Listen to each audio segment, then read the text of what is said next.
Hello, my name is Cindy Matalucci, and you're watching The Pulse, where we get the 411 on all the latest and greatest things to do in this amazing city, San Diego.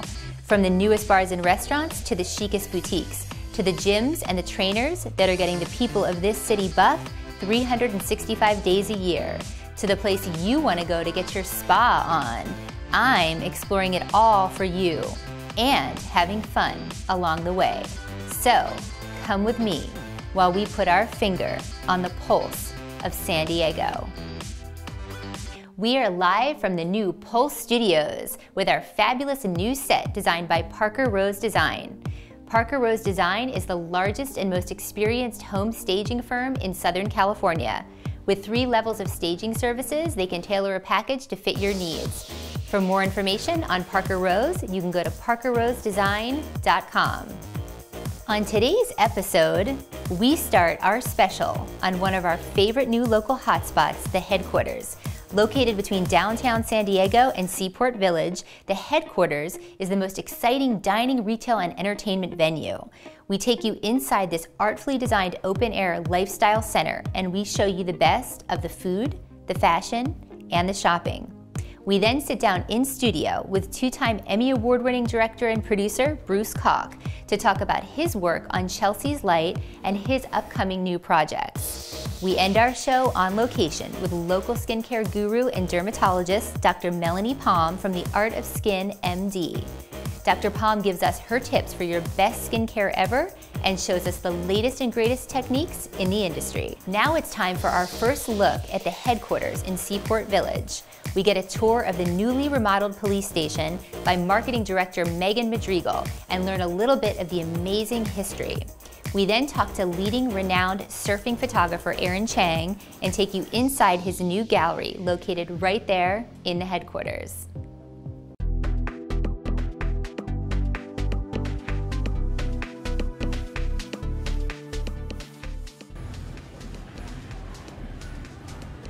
I'm here with Megan Madrigal, Marketing Director for the Headquarters. How are you? I'm well. How are you doing? So well. So happy to be here. We're so excited. You're going to take us on a little tour of this fabulous place. Yes. The Headquarters was actually, it's now a shopping center, but it was the old police headquarters, which is where the San Diego police were housed, starting in 1939.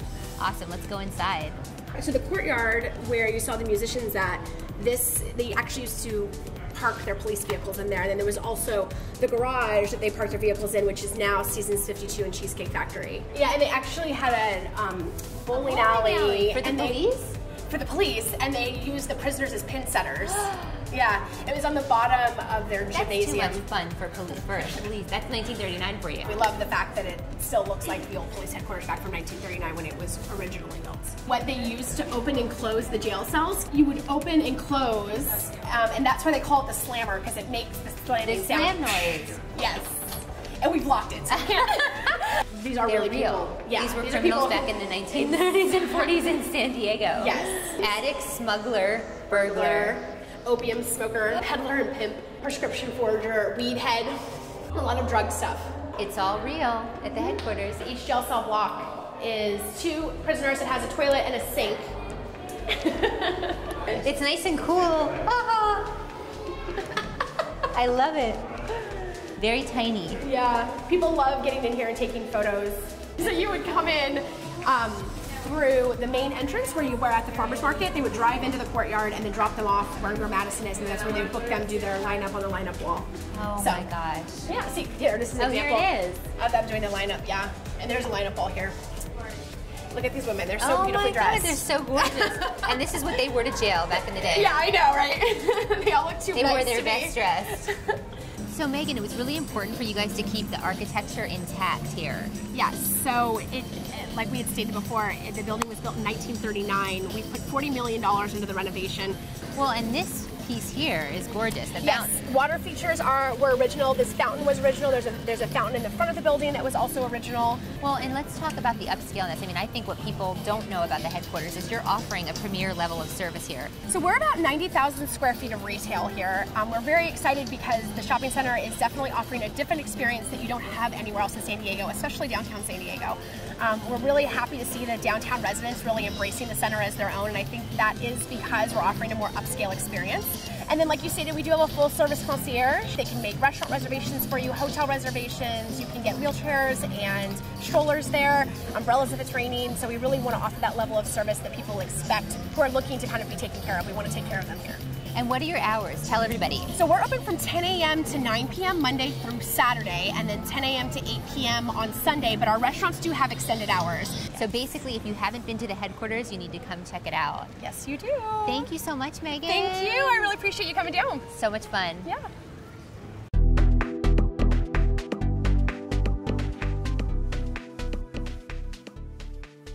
Hi, I'm here with world-renowned surf photographer Aaron Chang. We're at his gorgeous, gorgeous ocean art gallery in the headquarters. How are you? I'm good, thanks. How are you? So good to be here today. It's a pleasure to have you. You have such a great history and story. I know you have 25 years of being the head photographer at Surfer Magazine, and now you're back to San Diego. Tell us a little bit about how you got inspired to open this place. Well, it was because of my family, mainly. You know, I've had the good fortune of traveling all over the world, and I think San Diego's the best city in the world to live, surf, and raise a family. So tell us about this gallery. I know you're known for large photographic prints. Let's talk a little bit about that. Well, you know, with the digital technology, it's now very feasible to make 10-foot prints. And we've created a new process where we laminate the prints to acrylic. So this format of printing almost dictates that you have a gallery so that you can display your work on this scale.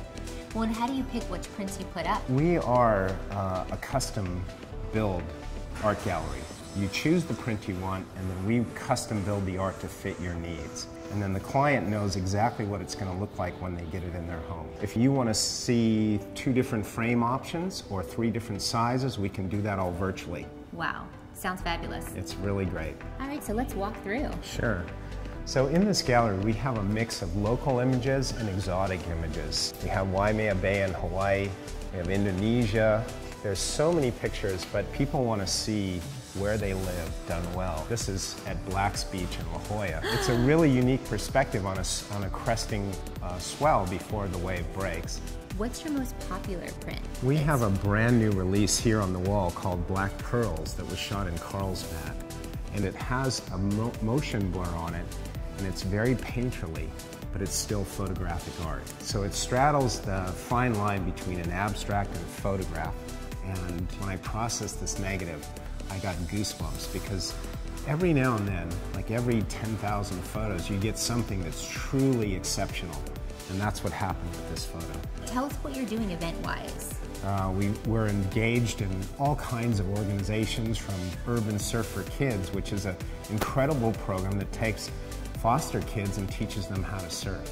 And tell people where to find out about you. So if they want to come into your gallery, they want to know what prints to get. Our website is aaronchang.com, and there's a lot of information there. There's things in our blog. What do you love about the headquarters and being here? The headquarters for us allows us to do what we do. You know, we're presenting photographic art, a lot of surf imagery, a lot of waves, ocean things, but in a very sleek and chic way. I love it. Well, thank you so much, Aaron, for letting us spend the day with you. Oh, it's a pleasure. Thanks for coming. Thank you. For more information on the headquarters, you can go to theheadquarters.com. When we come back, we sit down with Bruce Caulk. Stay tuned.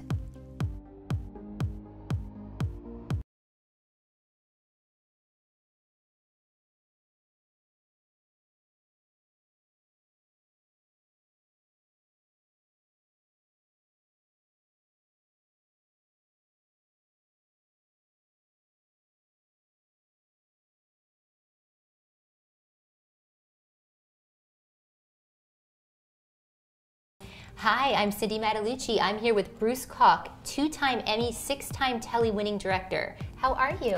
Good, Cindy, how are you? So good to have you in studio today. Yeah. You have such an impressive resume. I know that you studied Shakespeare at the Royal Academy of Dramatic Arts in London. You studied under an improvisational theater in Los Angeles with a Juilliard professor, Stephen Book.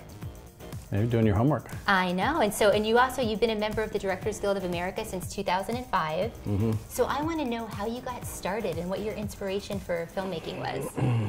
I was raised around writers. My stepfather was a literary agent. So kind of my background was story, and I was reading scripts as a kid and things like that. So that's how I got going into it. Did you want to be an actor at first and then you made the transition? A little bit. I think I did, and then I realized that that's so competitive. Not that directing's not, or writing. But I think I continued my acting to learn more about directing. So I think if you can do it, then you can look at it and dial in actors better than if you hadn't actually experienced it. So. Well, and you got to read some impressive scripts right, as well. Right. I mean, he was. Yeah. It was Evert Ziegler. Right. Yeah. He became a really top literary agent. So we'd have, Mario Puzo, around the dinner table, who wrote The Godfather, and Robert Towner may have written the definitive great indie script, Chinatown. It was a studio movie, but it was a fantastic film. So it took me a long time before I could say I'm a writer, because like those guys were writers, and Joe Heller and these different big-time writers around the house. But it definitely got me inspired, no question about that. Talking about directing, you produced and directed Chelsea's Light, which debuted at the San Diego Film Festival. Mm-hmm. I know that you got the Golden Eagle Award as well. So walk me through this project. I mean, I watched it. I was so moved by it. It was amazing. Mm-hmm. How did you get involved in that? One of the Chelsea board members knew that I was in the film business, didn't even know what it was. And then we sat down and he said, Tyler wants to make a documentary and the Kings are thinking about telling the story. And it's like, well, I won an Emmy for docs. And it's like all of a sudden you start paying attention and it's like, okay, maybe you can be the guy to do it. What do you think about telling the story? And living in San Diego and remembering the drama and the tragedy and the sadness and how it affected the community, I wasn't thinking about doing docs back then. I was kind of coming out of the feature of Minko, but I'd done them before successfully, and I couldn't say no to it. And then I met the Kings and Tyler. Their family's so amazing. Yeah, and they really set the hook, and I was like, okay, let's go into this. And I knew it was in a place, when you're going into child predators and rape and murder, and it's like, okay, are you ready to go? Because if I'm going to do it, I really got to take it on. 100%. You really got to show the underbelly. And I told Tyler and everybody, this isn't going to always feel good, but we'll make a movie that'll make people, move people and hopefully, change law. And that was the whole idea of it, to get Chelsea's Law passed in other states. So we spent, a year and a half doing it. Well, when can we find out when that's coming out? There's a release online, or? So we're not quite sure the release date, probably be in the spring of 2015 or the summer. And then we'll try to blow it up, and we'll need the pulse. We'll need you guys to start talking about it and tweeting about it, because that's when we hope to get like kind of a viral effect. And we've got an app, and we want all the people in different states to, reach out to their senators and their, legislators to help get the law passed. So and make a difference. Yeah. So let's talk about Minko with James Caan and Ving Rhames. Okay. This sounds like an amazing project. I know that you started on this in 2010. Yeah. We had Elizabeth Rome in it, who was in American Hustle, and Justin Baldoni, who was a younger actor at the time. He hadn't done anything, but they got a Golden Globe for Jane the Virgin, so he's working a lot now. And Talia Shire was in it, who was Adrian from Rocky. Mark Hamill. She was the mom, right? She was the mom, yeah. Mark Hamill, who's working again with Star Wars, right? So we had a really great cast. It was my first feature. And it was about a crime drama, about a white-collar crime drama. The youngest guy to defraud Wall Street. And he came back and he lived here in San Diego, right? He had a church and he was working for the FBI, a little bit like Catch Me If You Can. I don't know if you saw that movie. I did. DiCaprio. Well, he was like 21 or something, yeah, right, when this was happening? As a teenager, he blew it up. He was on Oprah and everything. He really knew how to manipulate the media. It was all a big scam. And he went to prison and he came out and he had a really great redemption. And that's when I met him, when he was down here. Well, and then you had to change it, right? Because of the, the outcome of everything? Yeah, we made the redemption story, made Barry look like a hero. And we were on our way to Cannes, and next thing you know, he's being indicted for shorting stocks of companies and using FBI information, and then it turns out he was defrauding his church a little bit. So it's like, okay, I can't release that movie. It's like, stop the presses, That's got to be so stressful for you. Yeah, it's not. Usually it takes a long time to get your movie done, and then it gets out. This one's taken since it was time to release. We're regrouping, we rescripted. It's more fascinating in a way. Because it's about, can a leopard really change the spots? This guy kept flying too close to the sun. He couldn't help himself because he had a full redemption. Well, we actually have a clip right now. We're going to show you a little teaser. Cool. So check this out. I want to make a ton of money, and I'm going to have everything I want. Never work for somebody else if you can help it. I'm going to go into business for myself. Congratulations. We'll let you down. You better not. Happy birthday, Barry Minko. There's no limit to what I can do. Your stock is worth over $100 million. Hey, Mike. From now on, Mr. Minko. I'm done with you! You don't have God. I'll buy God. No. You have been convicted of 57 counts of fraud, Mr. Minko, and you are hereby ordered to serve a term of 25 years in jail. Looks so riveting. Like literally, I cannot wait to see that. It looks thanks. so good. Thanks. Well, When is it going to be released? It's been a labor of love. We're still working on getting it reshot, the backside of it. So, but it'll be cool. When I would hope it'll be released next fall, something like that. Well, and I have to know, because I love James Caan. What was it like working with him? Jimmy, right? Jimmy, yeah. Jimmy was fun. You know, he would mess around a lot. We'd tell stories about The Godfather and things. But all of a sudden, it's like, Jimmy, we need to get back on set here, buddy. We're losing daylight.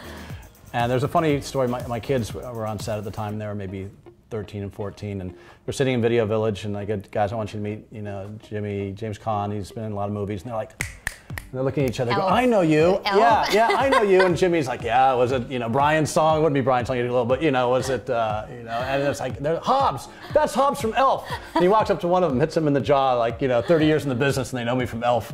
I can go, Jimmy, at least they know you. So tell everybody how to find out about your projects and when they're going to be released, and where do they go? Right. At Real Bruce Caulk, R-E-E-L is my Twitter, and then IntelliScape Films is the company. It's IntelliScape.com. Well, we're so honored that you came in today, and hopefully we can have you back. Yeah. And we love everything that you're doing and supporting you, so thank you so much for being on here today. Well, good luck with the Pulse and getting everything going. Thank you. It's a good idea. I think that you've got some pretty big people already on it, so. Well, we have Bruce, so we're doing something right.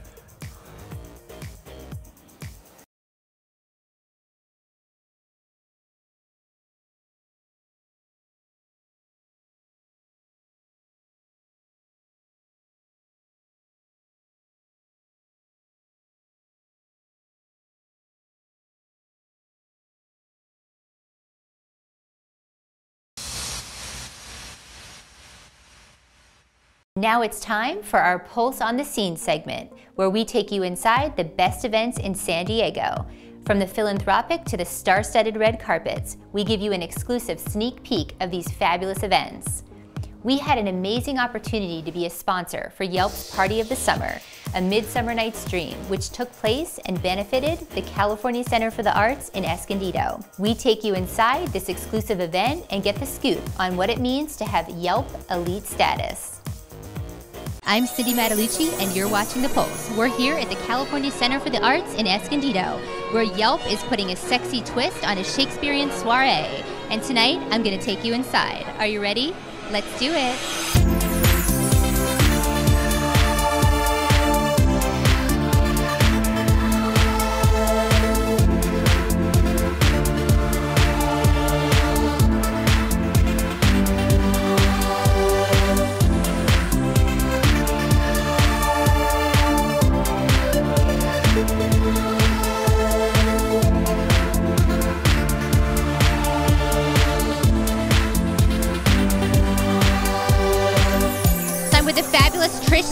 North County Community Manager for Yelp. Hi everybody, hi, thank you so much. I'm so glad you're here. Tell us about this event you put together, fabulous event. So this is Yelp's Midsummer Night's Dream. It's located at and benefiting the Center for the Arts in Escondido. It's a beautiful venue and theater. They do a lot of performing arts here, and we wanted to come out and benefit them. So we brought 30 local businesses together, gave it a fairy theme, little sparkle, and we're accepting donations to them at the door to benefit their amazing summer programs. You're no stranger to events. Tell us a little bit about the events that you put on and why you put them on. Yelp puts on events for our active community members. Anybody who has a Yelp account that writes reviews can come to a Yelper party like this. So we only do parties of this caliber once or twice a year in North County, but if you're part of the Yelp Elite Squad, we can do these about twice a month. Those people are our biggest reviewers.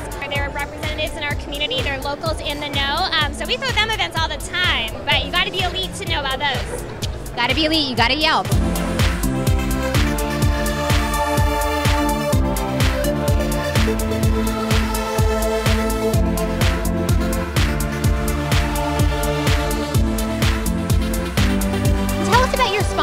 Tell us a little bit about what they did to put this together. Yeah, well, first of all, we have the Center for the Arts Escondido. They're giving us the venue to throw today and show off for them, so we're so appreciative to that. Their volunteers are fantastic, their bar staff is fantastic, and then we have SOS Entertainment in the house. Whoop, whoop. They're doing our music, they're doing all of our lighting structures, so they're a fantastic party partner. And then we have about 20 local business partners. Baltimore Snowball is here, Hungry Bear, they're up in the house, Royal India, Nothing But Cakes, all kinds of different places here. So how can people find out about more Yelp events, and where do they find you? Yelp.com/events has a full calendar of events going on. Some of them are thrown run by Yelp and some by the local community. So you can check there every week and see what's going on. And when we do a big event like this, we'll make sure you know. We send out all kinds of info. For more information on Yelp and the California Center for the Arts Escondido, you can go to yelp.com/San Diego and artcenter.org. When we come back, we head to Solana Beach for skincare tips with Dr. Melanie Palm.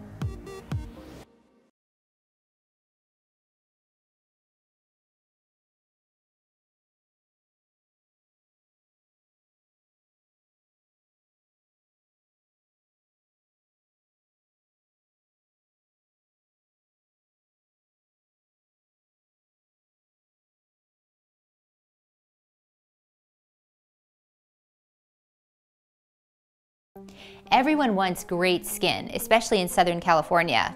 How can you have your best skin ever? Don't worry, we've got you covered. We take you inside the state-of-the-art facility, the Art of Skin MD in Solana Beach, and show you the best new skincare techniques from award-winning dermatologist Dr. Melanie Palm. Check this out.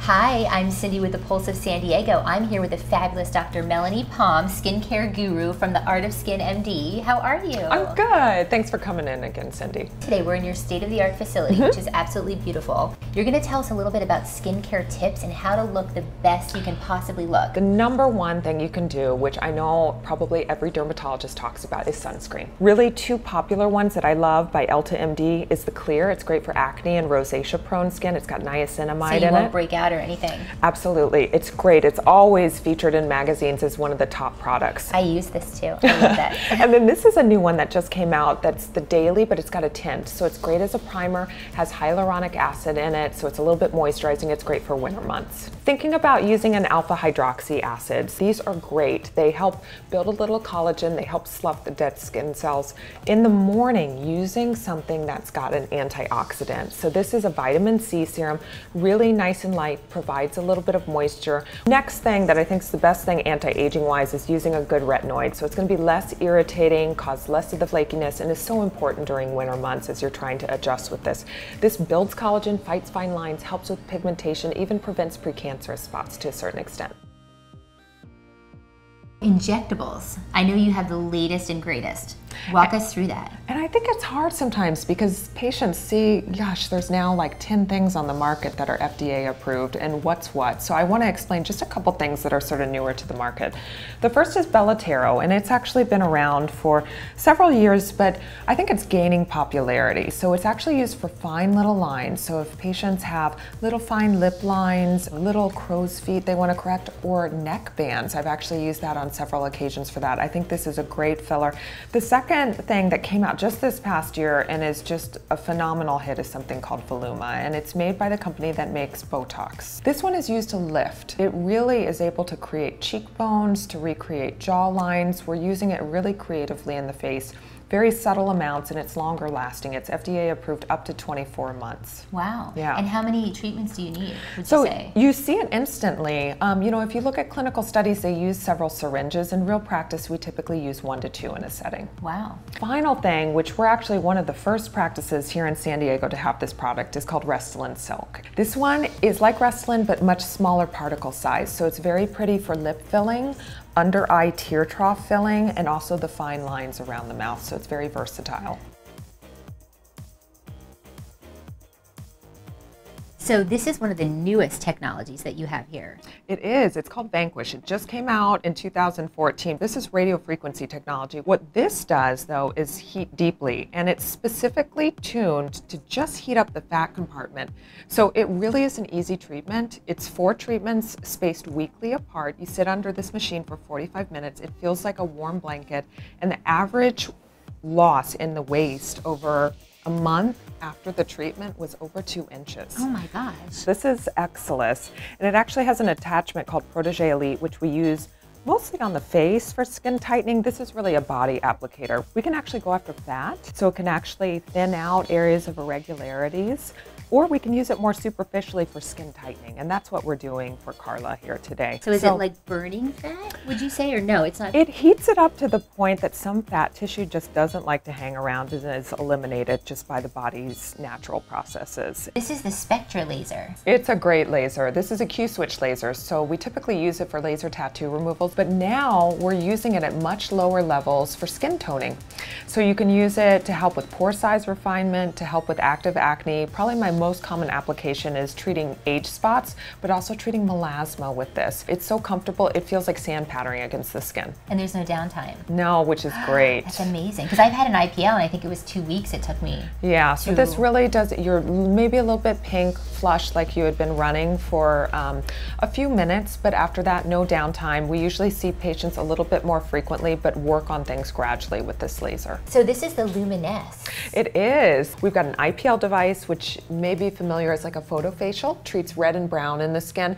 And then there's another device on this called a Resurfix, which is an infrared laser that I use to tone. So I like combining the two, one right after the other, and it's called photofractional treatment, or we call it the special FX peel, laser peel. So you're going after color, and then right afterwards, you're building collagen, helping with fine lines, helping with scarring, and tightening the skin, helping with pore refinement. I love it. Well, thank you so much for having us in here today. This has been amazing. Well, it's always a pleasure to have the Pulse here. So anytime, you guys are welcome. My doors are open at Art of Skin MD. Perfect. Well, thank you. And if you haven't checked out the Art of Skin MD, you know where to go now for your skincare needs. Thank you, Dr. Palm. Oh, always a pleasure, Cindy. Thanks. For more information on the Art of Skin and Dr. Melanie Palm, you can go to theartofskinmd.com. That's it for today's episode. We'll see you next time when we put our finger on the pulse of San Diego.